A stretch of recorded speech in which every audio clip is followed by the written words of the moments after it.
AITA for refusing to babysit my sister's child after she unexpectedly moved in with me. She thinks that it's a good experience for me. I never thought I'd be writing something like this, but I genuinely need to get this off my chest.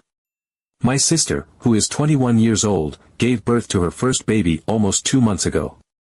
I'm 26 and, although I work with kids professionally and have a lot of experience taking care of them, I don't have children of my own, and I'm very clear that I don't want any either. That has always been my stance. I love kids, but I've never had the desire to be a parent. And that's never been a secret. When my sister got pregnant, I had my reservations. It was a planned pregnancy, but she barely knew the guy she was having a baby with. They met, got serious extremely fast, and within a few months, she was pregnant and moving in with him. I remember sitting her down and telling her, very calmly, very respectfully, that a baby is a lot of work. That being sleep-deprived and emotionally overwhelmed is not just something you can brush off. That even with a partner, parenting can feel isolating, exhausting, and relentless. I also made it very clear, as kindly as I could, that although I have a flexible job and experience with kids, I was not going to be her built-in babysitter. I didn't want her assuming that just because I love her and love kids that I'd automatically step into that role. She brushed off my concerns and said she and her partner had talked about it all and were prepared. I let it go. It was her decision, and she seemed confident. Fast forward to the birth. I dropped everything to be there for her. I stayed with her in the hospital, helped with paperwork, talked to the nurses, advocated for her when she was too tired to speak up, and held her hand through so many tears and moments of anxiety. I didn't mind. I knew that childbirth is hard, recovering from it is even harder, and I wanted to be there for her while she found her footing. For the first few weeks after she got home, I was at her place constantly. I brought meals, helped with feedings and diaper changes, and let her take naps while I looked after the baby. I never complained. She needed me, and I showed up. Then, something happened that completely caught me off guard. One afternoon, she texted and said she wanted to come over. I assumed she was just visiting, maybe wanted a change of scenery or needed a break. That was totally fine. I tidied up the apartment, cleared some space for her diaper bag, and waited. She arrived not with just a diaper bag, but with bags and boxes and baby gear. A bassinet. A baby swing. Blankets. Bottles. Toys. Her clothes. The baby's clothes. It quickly became obvious that she wasn't just visiting, she was moving in. I stood there stunned while she said that her partner, my brother-in-law, had to sleep during the day because he works nights, and she didn't want to keep the baby in the house and risk disturbing his rest. She said it would be easier for everyone if she just stayed with me for a while. I didn't even know how to respond. I hadn't agreed to this. She hadn't even asked me. She just made a decision and showed up with her entire nursery. And for a while, I tried to make it work. I genuinely did. I figured she was exhausted, maybe postpartum hormones were playing a role, and this wasn't the time to argue.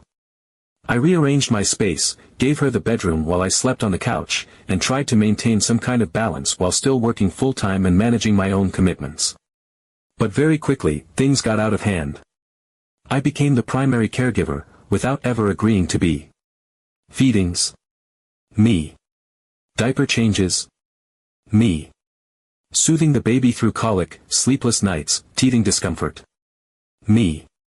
All of it fell on me, while my sister either slept, scrolled through her phone, or took long showers to relax. Meanwhile, her partner continued his night shifts and slept undisturbed in their apartment while I, someone who never chose to be a mother, was pulling night duty and surviving on 2 or 3 hours of sleep a night. And what made it worse was that my sister acted like this was natural. Like this was exactly what she expected of me. She kept saying things like, well, you know what you're doing, and, I'm still recovering, you're better at this than I am. I tried to remind her, gently at first, that I have a job, that I still have deadlines, meetings, responsibilities, and my own life to take care of. But that didn't seem to register. If I said I needed a night off, she'd look at me like I was being selfish. If I mentioned how little sleep I was getting, she'd say, welcome to parenthood, as if I had signed up for this. But I didn't. I was never asked. I was just expected to step in and take over. The final straw came when I told her I needed to scale back and start setting firmer boundaries. I told her, calmly but clearly, that I couldn't continue being her full-time support system without sacrificing my own well-being. I wasn't angry. I wasn't yelling. I just said that this situation wasn't sustainable, and that while I still wanted to help, I couldn't keep doing everything. I told her it was time for her to return home, work things out with her partner, and find a routine that didn't rely on me burning myself out. She didn't take it well. She accused me of abandoning her, of being cold and ungrateful, of not caring about her or the baby. She cried, told me I was being cruel, and said she couldn't believe I was choosing sleep and free time over family. She said I had no heart and that she didn't know how she would manage without me. And the truth is, I felt awful. I still do. I don't want to hurt her. I know she's overwhelmed, scared, and unsure of herself as a new mom. But I cannot be the person who holds everything together while sacrificing my own health and sanity. This isn't what I signed up for. I agreed to be a supportive sister, not a third parent. I feel like she and her partner planned this baby without actually planning for the reality of raising one. And instead of figuring it out together, they defaulted to the most convenient backup plan, me. Now that I'm enforcing boundaries, I'm being painted as the villain. My sister barely speaks to me. My brother-in-law hasn't reached out at all. I keep asking myself if I'm wrong, if I'm heartless, if I should have just kept going a little longer. But then I remember the sleepless nights, the unspoken expectations, the feeling of being trapped in a role I never wanted. And I don't think it's wrong to say no when the cost of saying yes is losing yourself entirely. So, am I the bad person for refusing to keep being my sister's full-time caregiver? For setting boundaries and wanting my life back? Because from where I'm standing, it feels like I was always meant to be the safety net, and no one even had the decency to ask. Update 1. It had only been a week since I finally sat down with my sister and set the boundaries that had been building inside me like a dam about to burst. I had told her that I couldn't keep doing everything, that while I love her and want to help, this wasn't sustainable, and she needed to return home and start parenting alongside the man she had chosen to have a child with. I expected tension. I expected disappointment. But I did not expect what came next. She didn't leave. She didn't even acknowledge the boundaries I set beyond an initial storm of tears and guilt-tripping. Instead, she kept acting like nothing had changed. She continued taking long naps, continued handing the baby off to me the moment he whimpered, continued acting as if my apartment was her permanent home. I was exhausted, mentally, physically, emotionally. But I was also gathering strength. I was done being railroaded into a situation I never agreed to. I was preparing to ask her to leave officially, no more warnings, no more softly patted hints. And then she dropped something new on me, something that felt rehearsed, like it had been sitting in her back pocket, waiting for the right moment to be used. She said the baby was experiencing severe separation anxiety. That he cried when anyone else picked him up, that he wouldn't sleep unless I was the one rocking him, that only my presence made him feel safe. She looked me dead in the eyes and said, "He doesn't get stressed when he's with you. You're the only one who doesn't cause him stress." I froze. It wasn't just what she said. It was how she said it, slow, deliberate, like she had been practicing it in front of a mirror. She used psychological terms so fluidly, so naturally, as if she had just walked out of a therapist's office. It didn't sound like a struggling young mom overwhelmed by the chaos of new motherhood. It sounded like manipulation dressed up in concern for her child.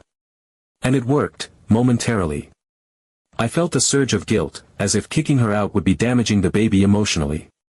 As if I would be doing harm by removing the only safe space he had. But it didn't sit right with me. This baby, while occasionally fussy, was generally happy, well-fed, and quick to smile. He cooed at strangers and had never once refused to be held by someone else in front of me. I had a gut feeling something was off. That same evening, while my sister went out for a walk for fresh air, which had become her new nightly ritual that stretched for hours while I stayed back on baby duty, I did something I never thought I'd do. I called the pediatrician. Her baby bag was wide open on the floor, and I had seen the pediatrician's card sticking out of the folder days earlier. I dialed, asked to speak to a nurse, and explained who I was and why I was calling. The nurse was kind but firm. She said there were no notes indicating any behavioral or emotional concerns. No excessive crying.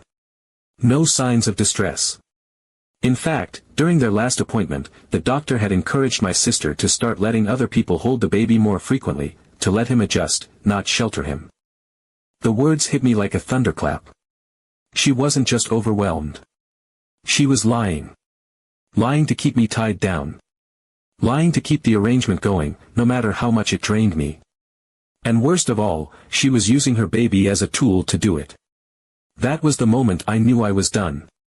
The next morning, I woke up early, before the baby stirred, before my sister emerged from the bedroom, and I sat at the kitchen table and wrote a letter. Just a few short paragraphs. Calm, direct, no dramatics. I told her that I loved her, that I would always care about her and her child, but that this was not a healthy arrangement. That I had never agreed to this level of responsibility and had given more than I had to give. I reminded her that she had a home, a partner, and other options, and that it was time for her to return to them. At the end of the note, I gave her a firm deadline, the end of the week.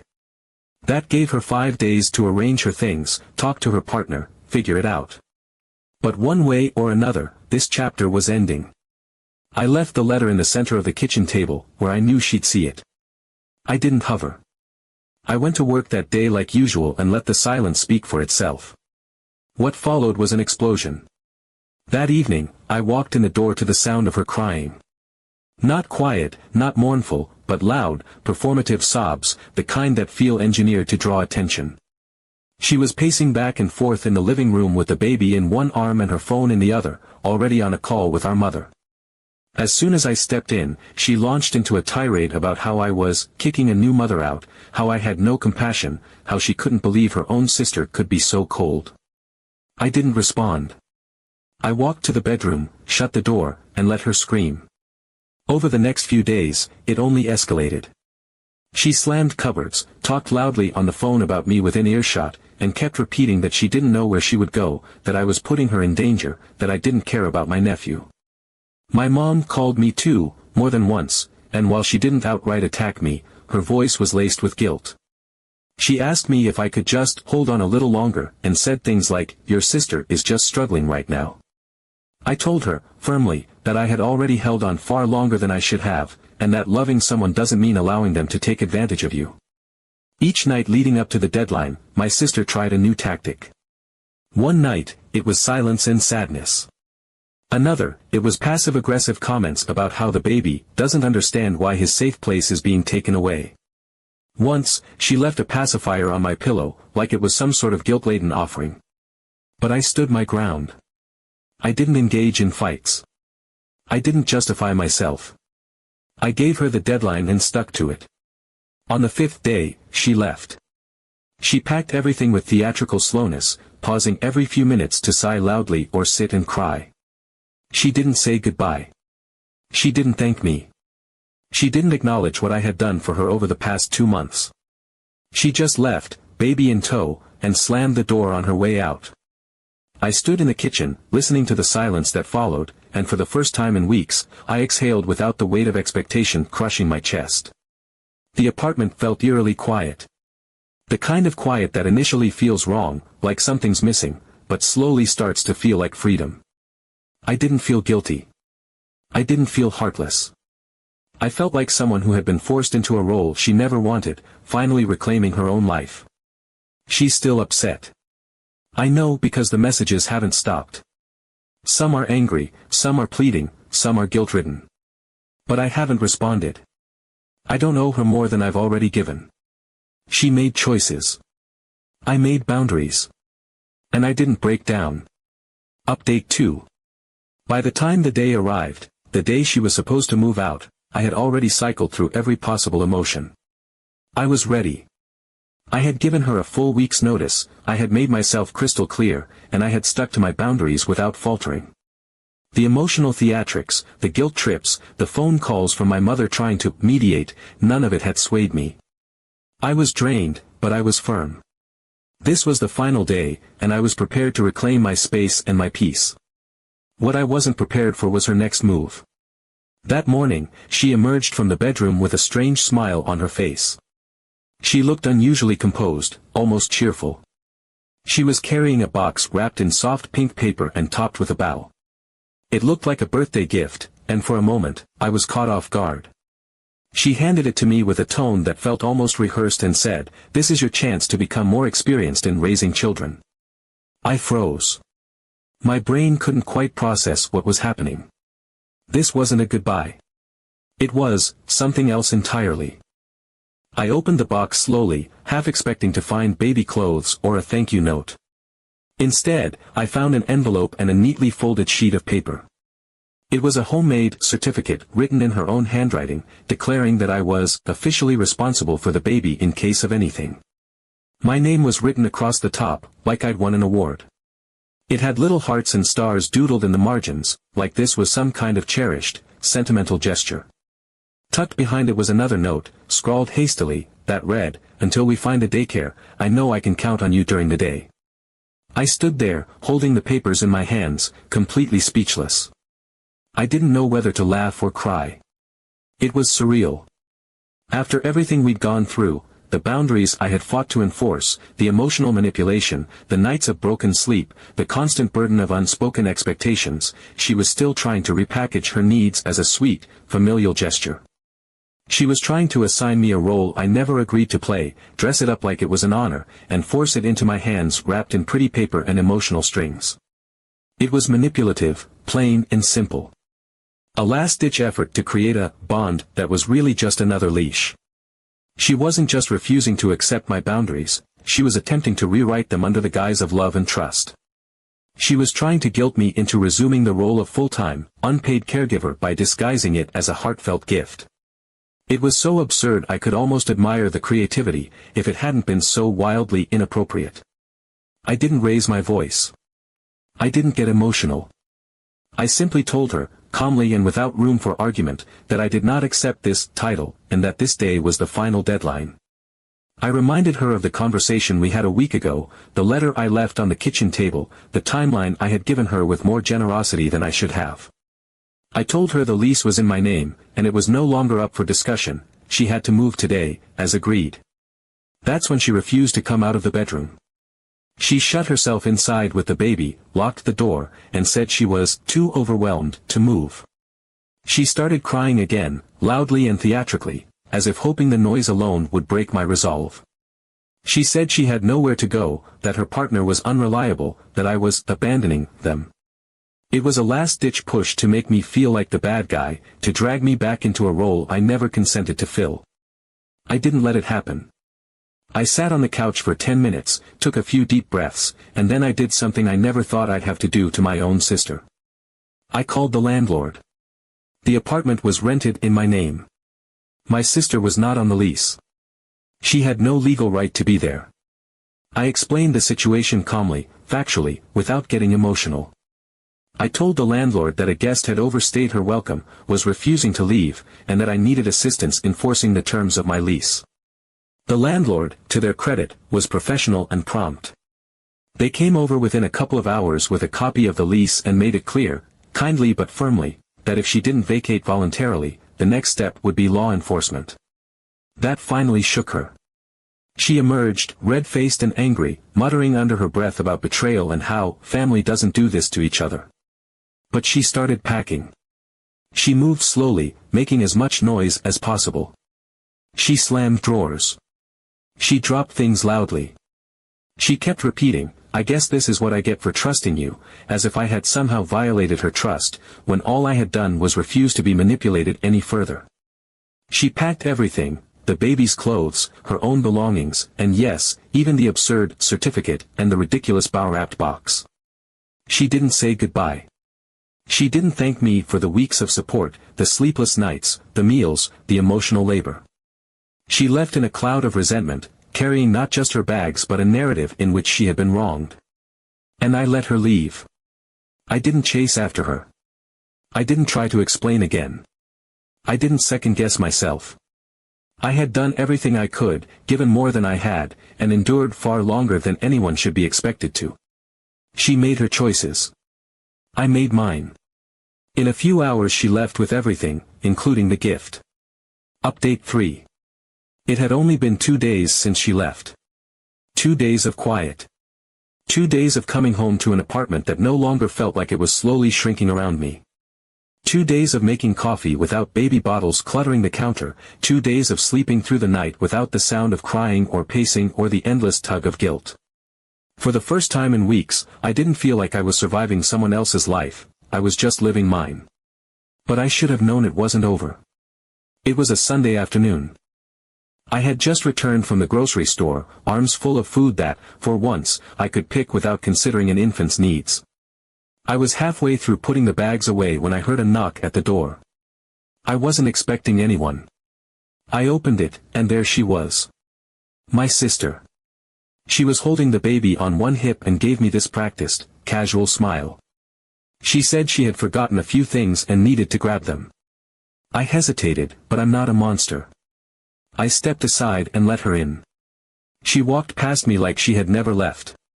Within half an hour, she was back in the bedroom. Her toiletry bag had somehow reappeared in the bathroom. Bottles lined the sink. Her coat was draped over the chair. The baby, wrapped in the same blanket I had seen 100 times, was napping in his old spot on the couch. She poured herself a glass of water and started talking about how she hadn't been able to sleep because her boyfriend had been aggressive and she didn't feel safe. She didn't offer any details. No incidents, no marks, no police involvement. Just a vague declaration, enough to dangle concern without accountability. When I asked what she needed and suggested helping her find a women's shelter or temporary housing program, she refused flat out. She said she couldn't handle being around strangers. She said shelters were too loud, too unsafe for a baby. She said she needed family. She needed me. Then she pulled out her phone, took a selfie with the baby on my couch, and uploaded it to social media with the caption, "Thank you sister for always taking me back, even when I make mistakes." Now the baby and I are at home. I stared at the post in stunned silence. There it was. Proof that this wasn't desperation, it was strategy. She didn't just need space. She needed permission. She needed validation. She needed a way to reframe her intrusion into something noble, something sweet, something forgivable.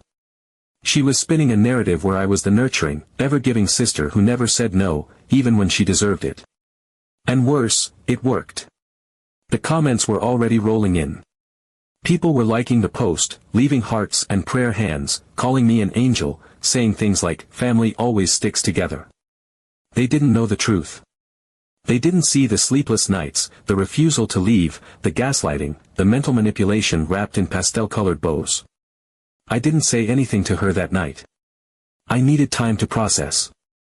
I slept with one eye open, heart racing, waiting for the next manipulation. By morning, I knew what I had to do. I left for work at my usual time, even though I had no intention of going in. I needed space. I needed backup. I returned an hour later and rang the doorbell to my own apartment. She didn't open the door. I waited, rang again. Nothing. I called her cell, straight to voicemail. I knocked. I texted. I even tried the key, which she had apparently swapped out sometime during her original stay. That's when it hit me, she had locked me out of my own apartment. She was barricading herself inside as if she lived there, as if she belonged there more than I did. I was standing in the hallway, holding my own work bag, completely and utterly stunned. I didn't waste time. I called the police. When they arrived, I showed them the lease agreement with my name clearly printed at the top. I showed them the eviction letter I had written her the previous week. I played the intercom footage from my phone, which showed her entering uninvited with a stroller and a bag. I pulled up the social media post she had made the day before, which clearly stated that she was back home. I even scrolled through our text messages, the weeks of her asking for just one more night, the repeated confirmations that this was temporary. The officers were calm and professional. They knocked, explained the situation, and requested that she open the door. It took her a long time, but eventually, she did. The look on her face when she saw me standing there behind the officers was something I'll never forget: anger, betrayal, and above all, disbelief. She really thought she could walk back into my life and stay there by sheer force of guilt and sentimentality. She argued, of course. She cried. She told the officers she had nowhere else to go, that I was her only family, that she had a baby. But they didn't budge. They explained the legality, told her this wasn't a domestic dispute, this was a property issue, and she had no legal claim to the apartment. She tried to argue that I had welcomed her back, citing the post she had written, as if Instagram carried more legal weight than a signed lease agreement. Eventually, she gave in.